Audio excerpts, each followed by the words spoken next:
দীর্ঘ ১৭ বছর পর সামরিক বাহিনীর একটি গুরুত্বপূর্ণ সিদ্ধান্তে আলোচনা এসেছে সরকারের নতুন প্রজ্ঞাপন।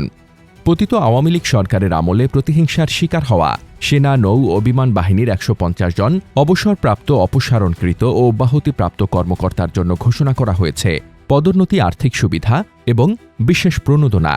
আর এই তালিকায় সবচেয়ে বেশি আলোচনায় যে নামটি এসেছে তিনি হলেন অবসরপ্রাপ্ত ব্রিগেডিয়ার জেনারেল আবদুল্লাহিল আমান আজমি। প্রতিরক্ষা মন্ত্রণালয়ের জারি করা প্রজ্ঞাপন অনুযায়ী ২০০৯ থেকে ২০২৪ সালের ৪ আগস্ট পর্যন্ত বিভিন্ন সময় ক্ষতিগ্রস্ত হওয়া ১৫০ জন সামরিক কর্মকর্তাকে স্বাভাবিক অবসর, ভূতাপেক্ষ পদোন্নতি, বকেয়া বেতন ভাতা এবং অন্যান্য আর্থিক ও আনুষঙ্গিক সুবিধা দেওয়া হবে। এই সিদ্ধান্তের আওতায় রয়েছেন বাংলাদেশ জামায়াতে ইসলামীর সাবেক আমির গোলাম আজমের ছেলে অবসরপ্রাপ্ত ব্রিগেডিয়ার জেনারেল আবদুল্লাহিল আমান আজমি। প্রজ্ঞাপনে উল্লেখ করা হয়েছে ২০০৯ সালের ২৪ জুন তাকে বাধ্যতামূলক অবসরে পাঠানো হয়েছিল।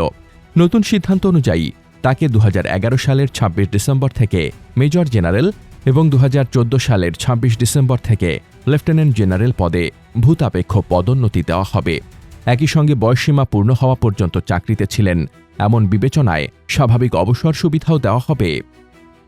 এছাড়াও তিনি পাবেন ব্রিগেডিয়ার জেনারেল ও পরবর্তী পদগুলোর বকেয়া বেতন ভাতা, বিধি অনুযায়ী আর্থিক ও আনুষঙ্গিক সুবিধা এবং বিশেষ আর্থিক প্রণোদনা হিসেবে ১ কোটি টাকা।